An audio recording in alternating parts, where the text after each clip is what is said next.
നബിതങ്ങളുടെ ഒരു ശീലമുണ്ട്. കൊണ്ടുവന്നാൽ ആ മജ്‌ലിസിലിരിക്കുന്ന പ്രമുഖരായ ആരെങ്കിലും ഉണ്ടെങ്കിൽ, നബിതങ്ങൾക്ക് ബഹുമാനമുള്ള ആരെങ്കിലും ഉണ്ടെങ്കിൽ, നബിതങ്ങൾക്ക് ഏറ്റവും കൂടുതൽ ഇഷ്ടമുള്ള ആരെങ്കിലും ഉണ്ടെങ്കിൽ അദ്ദേഹത്തിൻ്റെ കയ്യിലേക്ക് കൊടുത്തിട്ട് അത് കുടിക്കാൻ പറഞ്ഞിട്ട് ബാക്കി കുടിക്കും. അതാണ് നബിതങ്ങളുടെ ശീലം. അതല്ലെങ്കിൽ നബിതങ്ങൾ കുടിച്ചിട്ട് ബാക്കി ആ മജ്‌ലിസിലുള്ളവർക്ക് വിതരണം ചെയ്യും. അതും നബിതങ്ങളുടെ ശീലമാണ്. അത് നല്ലൊരു ശീലം തന്നെയാണ്, പ്രവാചകരുടെ ചര്യയാണത്. നമ്മുടെ സദസ്സിലേക്ക് ഭക്ഷണം കൊണ്ടുവരുമ്പോൾ അവിടെ കണ്ടുകൊണ്ടിരിക്കുന്ന എല്ലാവരെയും നമ്മൾ ക്ഷണിക്കണം. ക്ഷണിച്ചില്ല എങ്കിലും നിങ്ങൾ ഭക്ഷണം കഴിച്ചോ എന്നെങ്കിലും നമ്മൾ ചോദിക്കണം. അതൊരു മര്യാദയാണ്. അതുകൊണ്ട് തന്നെ നമ്മുടെ വീട്ടിലേക്ക് വരുന്ന അതിഥികളെ ഒരാളെപ്പോലും ഒരു ഗ്ലാസ് വെള്ളം കൊടുക്കാതെ കണ്ട് നമ്മൾ തിരിച്ചുവിടരുത്.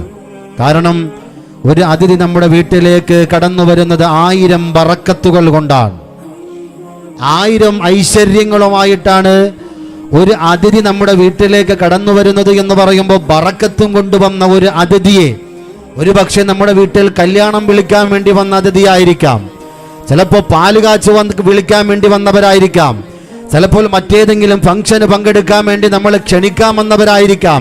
അവരാണ് യഥാർത്ഥ അതിഥികൾ എന്ന് പറയുന്നത്.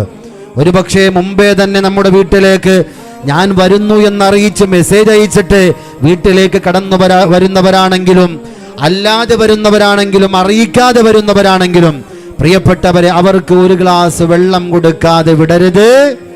അത് മര്യാദകേടെന്ന് മാത്രമല്ല, നമ്മുടെ ബറക്കത്ത് നഷ്ടപ്പെട്ടു പോകാൻ അത് കാരണമാകും.